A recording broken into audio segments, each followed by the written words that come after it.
Okay, in this video we're going to work with All Wound Up. This brings us to level 3 in our curriculum, and in this level we're going to deal with alternation almost exclusively in this grade section of the course. All Wound Up is an up-tempo rock blues piece, and it contains extensive alternation of I and M fingers on one string.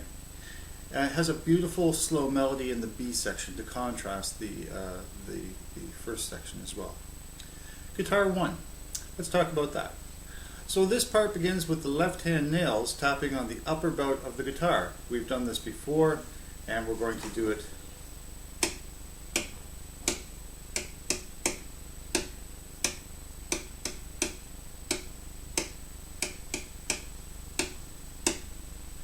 So the rhythm there is ta, ta, ta, ti, ti, ta.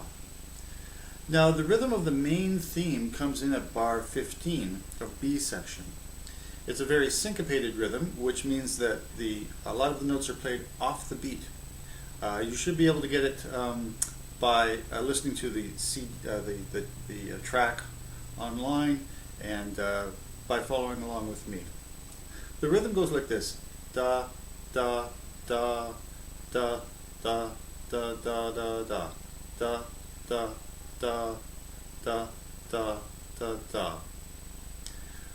So it would sound like this. And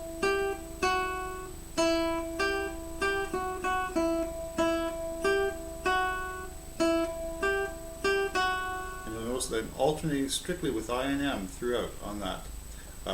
This is all on one string, so that's why Matt's written this piece like that, so it's all on one string. To practice this rhythm, direct the beat with your hand as we did, and just pick a syllable as your choice like I just did. Yes, so C section is drastically slower than B section, but should pose no real problems for you. D section contains a gradual accelerando, a speeding up, to arrive back at the original tempo. And it would sound maybe like this.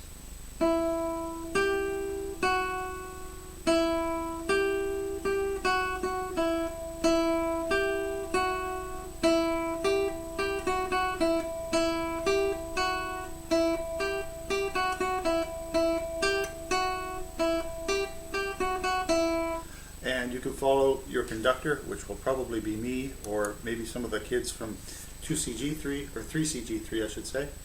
The last bar of the piece contains a glissando. Leave the finger fretted and slide the finger up the guitar neck, then play the open E string.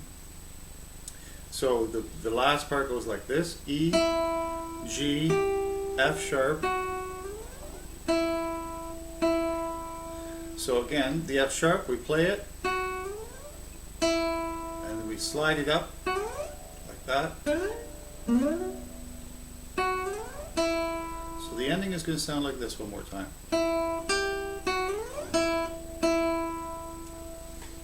Kind of a fun little thing. Then we're moving on to guitar 2. And guitar 2 begins with the right hand tapping on the bridge with the pads of the fingers. Direct the beat with your hand and say long, long, long, short, long, long, short.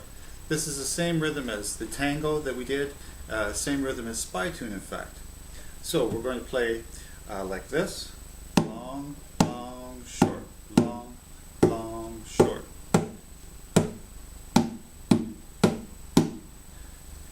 And that's how that introduction goes. Bar 11 contains an identical finger pattern to part 1 that we just showed you, yet it begins on string 2 and will sound like this.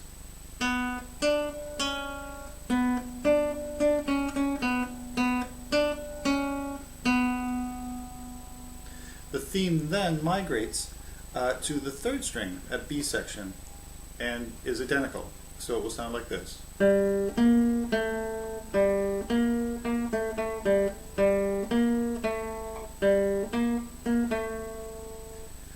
Bar 30 contains a glissando on the last beat of the bar and sounds like this.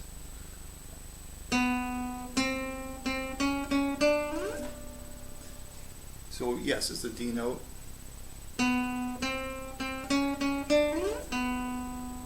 So the D, finger 3, pluck it, and then take it off and play open B.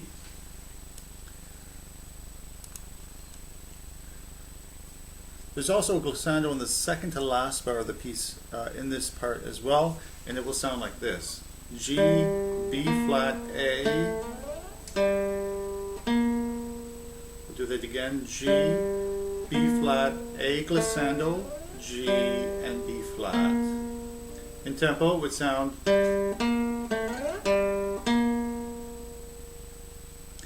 Guitar 3.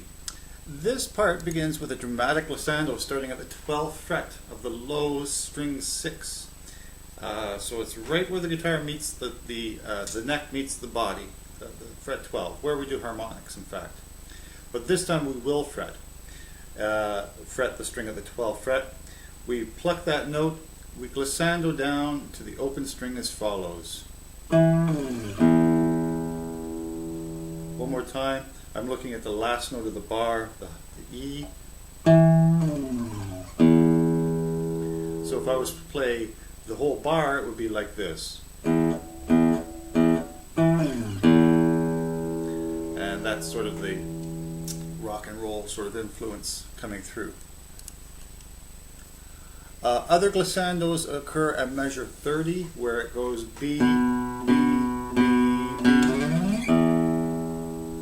again, so it's playing the 5th string 2nd fret, the last note of the bar, pluck it, slide, and then we go to the next note.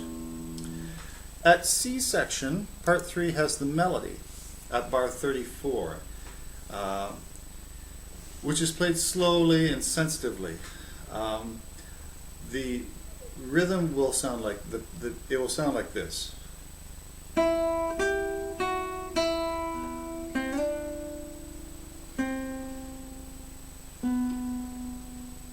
One more time. 1, 2.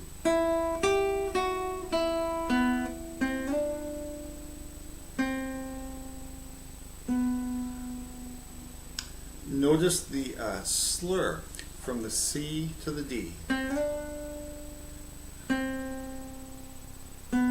Slur is like a small glissando.